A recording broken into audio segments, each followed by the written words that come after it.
Hi students, इस tutorial में हम organise sector and unorganise sector को स्टडी करने चल रहे हैं।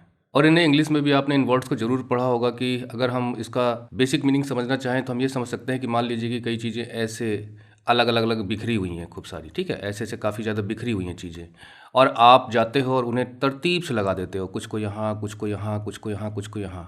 ठीक उसी प्रकार से जैसे आप कुछ पाउडर लेते हो रंग के, और उसके बाद देखिए कितनी सुंदर सुंदर रंगोली आप लोग बना देते हो। कमरे में जाते हो, मान लीजिए आपका कोई छोटे भाई है, उसने क्या किया कि यहाँ से कमरे की चीज़ों को इधर उधर फेंक रखा है। आप गए तो आप गुस्सा, what a mess you have made, who has done it. लेकिन फिर आप थोड़ा कूल डाउन हुए और आपने चीज़ों को तरतीब से, सिस्टम से, तरीके से, सलीके से, किताबों को अपनी जगह, किताबों में भी एक सब्जेक्ट की अलग जगह है, नोटबुक्स को अलग, बिस्तर को अलग से सेट किया, थोड़ा साफ सफाई किया। मतलब कोई भी चीज़ सिस्टम से आप कर देते हो, रूल्स के मुताबिक कर देते हो। देखिए प्रोग्राम्स होते हैं, उनको ऑर्गेनाइज किया जाता है। कोई भी फंक्शन होता है तो शुरू से लेकर अंत तक हम एक प्लान बनाते हैं, लिस्ट बनाते हैं, क्या करना है, कब करना है, कैसे करना है, जिससे कि सक्सेसफुली वो फंक्शन आयोजित हो सके। तो कोई भी चीज़ आप संगठित तरीके से, ढंग से, सिस्टम से करते हो, कुछ रूल्स बना के करते हो। अब आपको स्टडी करनी है तो आपने 2 वर्ड यहाँ पढ़े, 2 वर्ड यहाँ पढ़े, 2 वर्ड यहाँ पढ़े, ये अनऑर्गेनाइज्ड वे है। लेकिन अगर आप ढंग से पढ़ोगे, थोड़ा सा ही पढ़ोगे, यहाँ तक पढ़ोगे तो ठीक से समझोगे भी। तो whatever is done in a proper planned, well thought out, systematic and with सब rules and regulations we do, then it is an organised way of conducting and doing things. ठीक इसी कंसेप्ट को आपको लागू करना है यहाँ पे। तो यहाँ पर हमें जो समझना है वो समझना है कि हमारे यहाँ 5 मिलियन से भी ज़्यादा वर्क फोर्स है, हमारे यहाँ जो वर्किंग पीपल हैं। अभी 5 मिलियन में भी लगभग 94%, अब बुक में जो डेटा दिया वो हम अभी देखेंगे, लेकिन ज़्यादा से ज़्यादा लोग जो लगे हुए हैं वो अनऑर्गेनाइज्ड सेक्टर में लगे हैं। ऑर्गेनाइज सेक्टर में काफ़ी कम लोग लगे हुए हैं। तो what is this organise sector and unorganise sector? हम एक डिवीजन ऑलरेडी पढ़ चुके हैं कि हम भारत की इकोनॉमी को हम डिवाइड कर सकते हैं, क्लासीफाई कर सकते हैं। प्राइमरी जो नेचर रिसोर्सेज से प्रोडक्ट तैयार करते हैं, सेकेंडरी जो जिन्हें रॉ मटेरियल चाहिए होता है, अब वो रॉ मटेरियल कोई नेचर रिसोर्स नहीं होता बल्कि कोई नेचुरल प्रोडक्ट जो यहाँ तैयार किया गया है वो हो सकता है, या सेकेंडरी सेक्टर में ऑलरेडी कोई तैयार प्रोडक्ट भी सेकेंडरी सेक्टर की अलग किसी फैक्ट्री इंडस्ट्री के लिए रॉ मटेरियल हो सकता है। और एक था टर्सरी जिसमें सर्विसेज प्रोवाइड होती हैं। अब हम इसी इकोनॉमी को वर्क फोर्स यानी कि एम्प्लॉयमेंट, कि कितने लोग कहाँ पर लगे हुए हैं, इस वाले में तो हमने प्रोडक्शन और एम्प्लॉयमेंट दोनों को देखा था, लेकिन यहाँ पर हम सिर्फ एम्प्लॉयमेंट को देखेंगे, कहाँ पे कितने वर्कर्स लगे हुए हैं। तो उस हिसाब से इकोनॉमी को भी हम 2 पार्ट में डिवाइड करेंगे, ऑर्गेनाइज्ड एंड अनऑर्गेनाइज्ड। बहुत कम लोग यहाँ लगे हैं और ज़्यादा से ज़्यादा लोग इस सेक्टर में काम करते हैं। तो क्या है, क्यों लोग ज़्यादा से ज़्यादा अनऑर्गेनाइज सेक्टर में हैं, और आगे चल के हम ये भी देखेंगे कि इस सेक्टर के लोगों को सिक्योर करने के लिए हम क्या कर सकते हैं, क्या बेनिफिट्स इसमें हैं और क्या नुकसान इसमें है। तो हम एक बेसिक अंडरस्टैंडिंग ले सकते हैं कि कोई भी बिजनेस है, अगर उसका डेटा गवर्नमेंट के पास है और गवर्नमेंट के पास वो बिज़नेस रजिस्टर्ड है, यानी कि उसने लाइसेंस लिया हुआ है, और आज तो हम ये भी कह सकते हैं कि उसके पास जीएसटी नंबर है, जीएसटी और टैक्स भी पे करता है, वो पे करता ही होगा कुछ ना कुछ, और फिर उसे गवर्नमेंट के रूल्स एंड रेगुलेशंस फॉलो करने पड़ते हैं। हमारे यहाँ जो लेबर लॉज हैं, है ना, श्रम के जो कानून हैं, उनको फॉलो करना पड़ता है। अब जैसे आप जिस स्कूल में पढ़ रहे हो तो उस स्कूल में आप रजिस्टर्ड हो, उस स्कूल का कोई नेम होगा, वो नेम सीबीएसई के पास रजिस्टर्ड होगा, ठीक है, और इस सीबीएसई के साथ आपका स्कूल रजिस्टर्ड है, तो उस स्कूल को सीबीएसई के रूल्स एंड रेगुलेशंस फॉलो करने पड़ेंगे, जो टीचर और स्टूडेंट से रिलेटेड होंगे, अदर स्टाफ से रिलेटेड होंगे। और आप चूंकि इस स्कूल के साथ रजिस्टर्ड हो तो आपका डेटा इस स्कूल के पास होगा, यहाँ से सीबीएसई तक पहुँचेगा, और आपको क्या करना पड़ेगा, आपको स्कूल के रूल्स एंड रेगुलेशंस फॉलो करने पड़ेंगे, उसकी यूनिफॉर्म पहननी पड़ेगी, और जो तरीके हैं स्कूल के वो आपको फॉलो करने पड़ेंगे। तो ये है organised way of doing things. आप रजिस्टर्ड होते हो तो आपको फॉलो करना पड़ता है। आगे अभी हम और देखेंगे जो बुक में दिया गया है, और इसी का जस्ट अपोजिट होता है अनऑर्गेनाइज सेक्टर।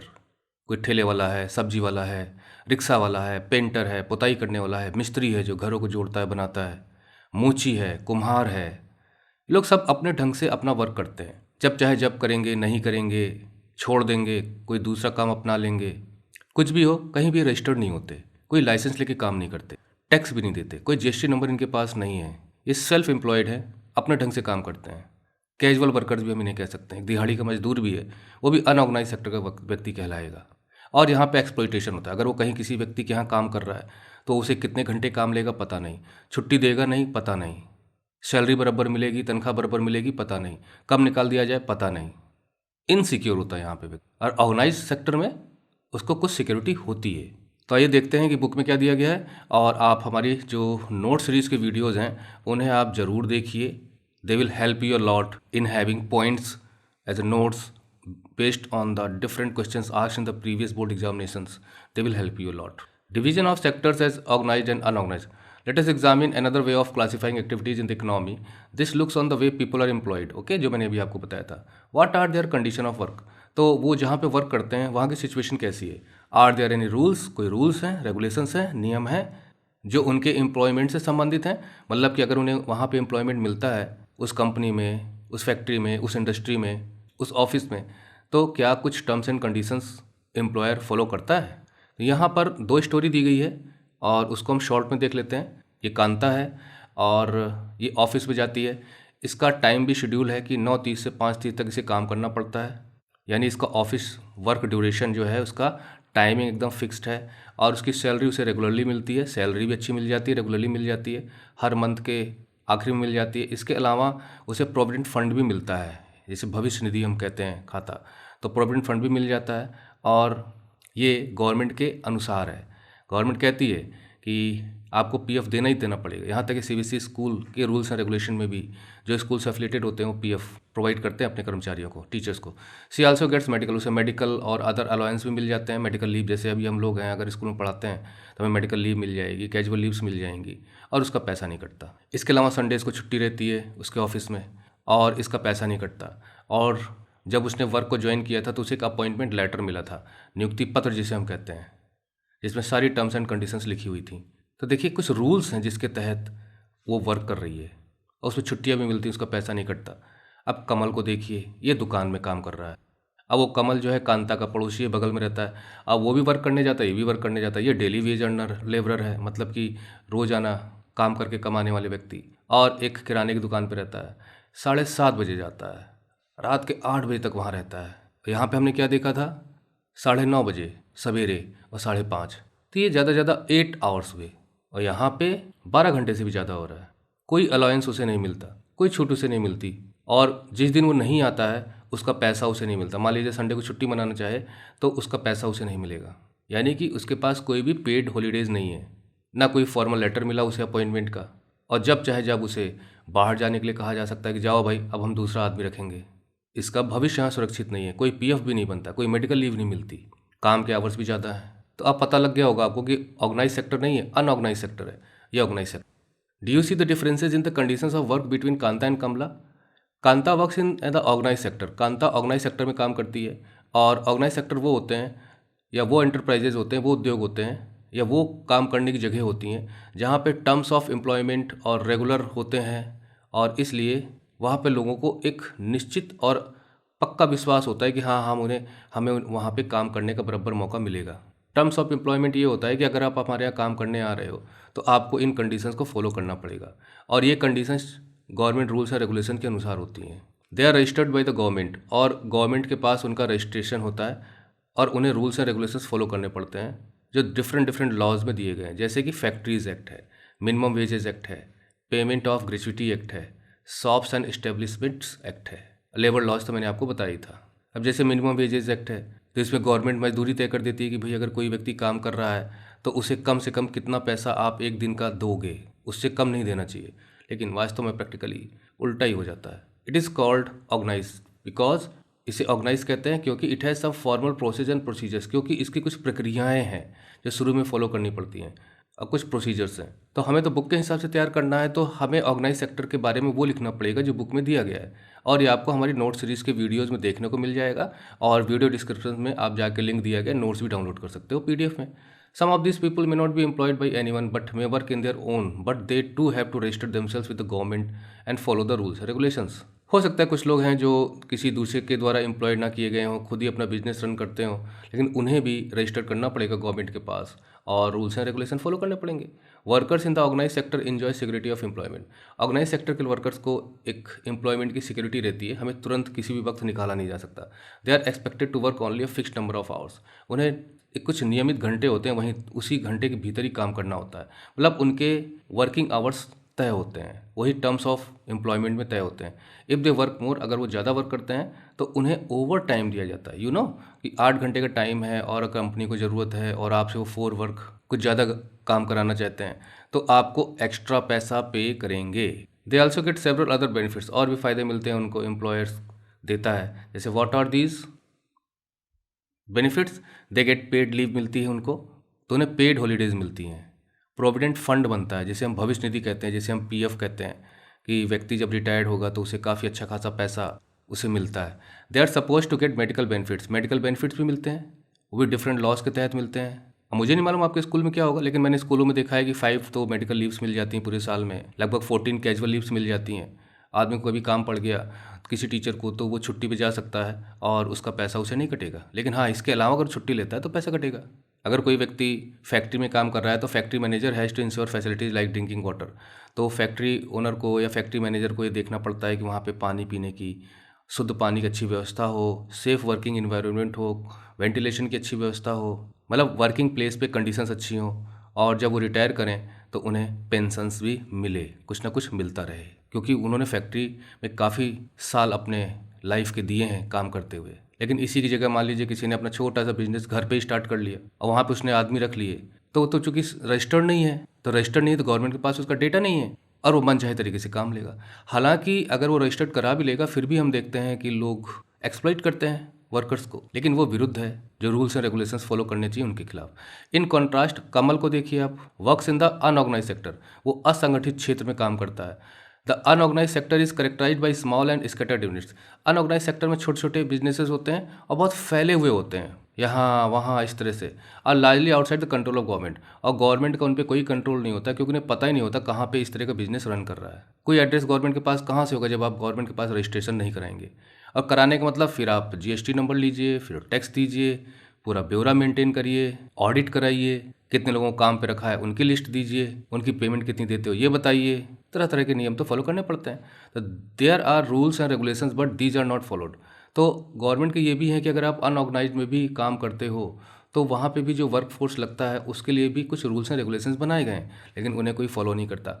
जैसे मान लीजिए मिनिमम वेजेस गवर्नमेंट तय कर देती है, तो अब वो अनऑर्गेनाइज सेक्टर में कोई व्यक्ति अपने घर में काम लगाया है उसने और 2 मजदूर उसने घर पे लगाए हैं, दीवार तोड़ना है या कंस्ट्रक्शन करना है, तो वो मजदूर जो है अनऑर्गेनाइज सेक्टर का है। लेकिन आपको कम से कम जो मिनिमम वेजेस गवर्नमेंट ने तय किए हैं उतना आपको देना चाहिए। मान लीजिए गवर्नमेंट ने तय किया है कि भाई 400 रुपीज़ आपको देना है पर डे अगर आप काम लेते हो उससे, लेकिन अगर आप 300 दोगे तो गवर्नमेंट को क्या पता चलेगा जब तक कि वो शिकायत नहीं करेगा। और शिकायत क्या करेगा, आप उसे निकाल बाहर कर दोगे, किसी दूसरे को ले आओगे, क्योंकि हमारे यहाँ अनएम्प्लॉयमेंट की बहुत बड़ी प्रॉब्लम है। आदमी एक चाहिए और वहाँ पे 100 खड़े मिलते हैं, तो लोग कम पैसे पे भी काम करने को राजी हो जाते हैं। अभी आपकी अंतरात्मा क्या कहती है कि आप उससे कितने कम में काम लेने की कोशिश करते हो, या उसे कुछ देने की भी कोशिश करते हो कि भाई मेहनत कर रहा है तो उसे कुछ मिलना भी चाहिए और ढंग से मिलना चाहिए। Jobs here are low paid and often not regular. Unorganise sector में काम करने लोगों की जॉब की जो सैलरी होती है, जो पेमेंट होता है, कम होता है, रेगुलर नहीं होता, हटा दिया जाता है, नए लोग रख लिए जाते हैं, बराबर वर्क नहीं मिलता। There is no provision for overtime, और ओवर टाइम का तो कोई प्रोविज़न है ही नहीं, जो मैंने बताया था आपको कि ओवर टाइम का पैसा मिलता है ऑर्गेनाइज सेक्टर में। पेड लीव्स नहीं होती, हॉलीडेज़ नहीं होते हैं, और अगर वो बीमार पड़ जाए तो उसके लिए अगर वो 4 दिन नहीं आता है तो 4 दिन का पैसा नहीं मिलेगा। एम्प्लॉयमेंट इज़ नॉट सिक्योर, इसलिए एम्प्लॉयमेंट सिक्योर नहीं है। People can be asked to leave without any reason, बिना किसी रीज़न के सुबह पहुंचा, भाई ऐसा है कि हमने किसी दूसरे को काम पे रख लिया, कल से मत आना। When there is less work, और जब कम काम की आवश्यकता होती है, जैसे कि कुछ सीजन्स होते हैं, सम पीपल में भी आस्क्ड टू लीव, कुछ को घर बैठने के लिए कहा जा सकता है। अब यहाँ पे बहुत अच्छा उदाहरण मैं आपको देता हूँ कि कोविड-19 के समय, हो सकता है ये वीडियो आप बाद में देख रहे हो, लेकिन ये बना उसी समय है। तो स्कूल में मान लीजिए कि 50 टीचर्स काम करते हैं, क्या किया गया, इसमें से 15 को बैठा दिया गया, बाद में 5 और बैठा दिए गए, सिर्फ 20 टीचर से वर्क लिया गया। ये जो बैठा दिए गए ना, ये इस वजह से बैठा दिए गए क्योंकि फ़ीस कम आ रही थी, बच्चे कम अटेंड कर रहे थे, तनख्वाह देने में प्रॉब्लम हो रही थी, और फिर ऑनलाइन क्लासेस एक टीचर से कई सेक्शंस की चलाई जा सकती थी। ये कहाँ जाएंगे। लेकिन वहीं पर जो गवर्नमेंट स्कूल्स थे वहाँ पे बराबर तनख्वाह मिली, किसी टीचर को बैठाया नहीं जा सकता था, क्योंकि गवर्नमेंट खुद अगर रूल्स एंड रेगुलेशन को फॉलो नहीं करेगी तो कोर्ट में जाके कोई भी अपील कर सकता है। लेकिन यहाँ जो टीचर्स बैठा दिए गए, ये भी रूल्स एंड रेगुलेशन के खिलाफ है, बट इट हैपेंड। धान का सीजन होता है तो औरतों को धान लगाने के लिए बुलाया जाता है, रोपने के लिए बुलाया जाता है, वो कम से कम 1 आध महीना, 1.5 महीना, 2 महीने तक उनको रोजाना काम मिल जाता है, उसके बाद बैठ जाती हैं वो, फिर कोई और काम ढूंढें। मनरेगा है वो भी 100 डेज़ की आपको गारंटी देता है, उसके बाद तो नहीं है ना। तो जब काम कम होते हैं तो लोगों को बैठा दिया जाता है। A lot also depends on the whims of the employer. अब ये भी तो बहुत इंपॉर्टेंट है कि जो आपका मालिक है जिसने आपको रखा है काम पे, वो किस मिजाज का व्यक्ति है। यानी मनचाहे मन से वो काम कर सकता है, किसको रखना है किसको हटाना है। आज 2 घंटा रुकोगे, आज यार मूड है दुकान नहीं चलाई जाएगी, जाओ तुम भी मस्ती करो, पैसा नहीं कटेगा। विम्स होता है आपकी मनमानी, आपके अंदर जो बातें आ जाएं आप उन्हें करने की कोशिश करने लगो, तो विम्स। This sector includes a large number of people who are employed on their own. और इसी सेक्टर में ऐसे भी लोग हैं जो खुद अपना बिजनेस चलाते हैं और छोटे छोटे काम करते हैं, जैसे कि स्ट्रीट में सेल करना, ठेला वाला लगा के रिपेयर वर्क करना। इसी तरह से किसान भी इसी सेक्टर में आते हैं, क्योंकि किसान अपने खेत में खुद काम करता है और वो कुछ मजदूरों को भी रखता है जब जरूरत पड़ती है, व्हेन दे रिक्वायर। तो फार्मिंग सेक्टर भी अनऑर्गेनाइज सेक्टर में आ जाएगा। अब यही कि गवर्नमेंट डिफरेंट स्कीम्स निकालती हैं, अगर वो सोचती हैं कि हाँ इस अनऑर्गेनाइज सेक्टर में भी काम करने लोगों को कुछ सुविधाएं मिलनी चाहिए, है ना, पेंशन की है या पीएफ की है या और लाभ मिलने चाहिए, तो हम वो पढ़ेंगे जब अगला ट्यूटोरियल लेंगे जिसमें हम how to secure employees in unorganise sector को हम स्टडी करेंगे। अब देखिए यहाँ पे कुछ क्वेश्चंस दिए गए हैं, कभी कभी हम इसको डिस्कस कर लेते हैं। इसमें अनऑर्गेनाइज्ड कौन है पूछा गया है, तो देखिए स्कूल में टीचर है तो वो तो ऑर्गेनाइज्ड कहलाएगा, यानी कि ऑर्गेनाइज हो जाएगा। लेकिन अगर कोई सीमेंट का बोझ ढो रहा है अपने पीठ पर तो वो तो अनऑर्गेनाइज हो जाएगा ना। इसी तरह से ये भी अनऑर्गेनाइज हो जाएगा। डॉक्टर है हॉस्पिटल में ट्रीट कर रहा है तो निश्चित है कि वो हॉस्पिटल रजिस्टर्ड होगा, तो ऑर्गेनाइज सेक्टर हो जाएगा। इस तरह से यहाँ पे जो टेबल दिया गया इसको हम लोग थोड़ा फिलअप करते हैं। तो अब यहाँ देखिए ऑर्गेनाइज्ड अनऑर्गेनाइज टोटल, तो प्राइमरी सेक्टर में ऑर्गेनाइज सेक्टर में मात्र 1 मिलियन लोग वर्क करते हैं और कुल मिला के 232 हैं। सबसे ज़्यादा अनऑर्गेनाइज सेक्टर में काम करने वाले लोग तो प्राइमरी सेक्टर के लोग हैं। तो यहाँ हम भर सकते हैं 231 और 4174। यहाँ पे इनको ऐड करेंगे तो बनेगा 393 और इसे हम टोटल ऐड करेंगे तो बनेगा 519। और नीचे अगर हम देखते हैं तो देखिए यहाँ पे क्वेश्चन दिया गया है कि we find that percent of the workers in India are in the organise sector.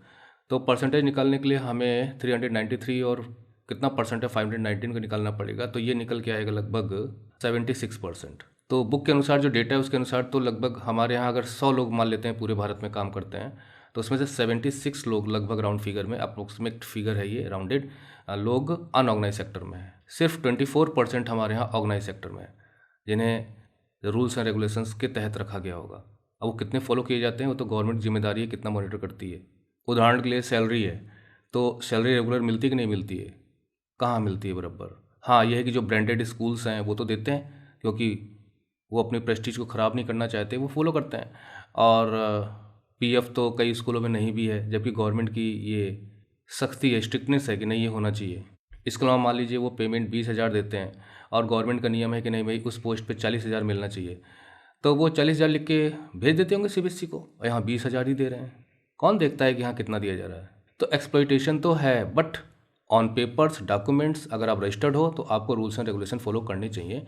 और 100% ना सही, अगर वो 60% भी फॉलो हो रहे हैं तो कम से कम अनऑर्गेनाइज सेक्टर से तो बेहतर है कि आप ऑर्गेनाइज सेक्टर में हैं। आप एक बुनकर हैं, खुद कपड़ा बुनते हैं, वीवर हैं, तो आप अनऑर्गेनाइज सेक्टर में हैं। लेकिन अगर आप टेक्सटाइल इंडस्ट्री में जाके काम करोगे तो आप ऑर्गेनाइज सेक्टर में कहलाओगे और फिर आपको कम से कम पीएफ भी बनेगा आपका, आपको लीव्स भी कम से कम हफ्ते में 1 दिन तो मिल ही जाएगी, उसका पैसा नहीं कटेगा। तो ये सब ऑर्गेनाइज अनऑर्गेनाइज सेक्टर का गेम है। जो अगला ट्यूटोरियल है उसमें हम पिकअप करेंगे how to protect workers in the unorganise sector, क्योंकि ऑर्गेनाइज सेक्टर में तो रूल्स एंड रेगुलेशन फॉलो होते हैं, नहीं होते हैं बात दूसरी है, लेकिन वहाँ पे गवर्नमेंट ने नियम बना रखे हैं। लेकिन यहाँ पर कैसे गवर्नमेंट कैसे इनको सिक्योरिटी प्रदान कर सकती है, उनके बेनिफिट्स के लिए काम कर सकती है, वो हम अगले ट्यूटोरियल में पढ़ेंगे। Okay, thank you for watching the video tutorial. This says you good bye, see you in the next video. Till then study well and take care.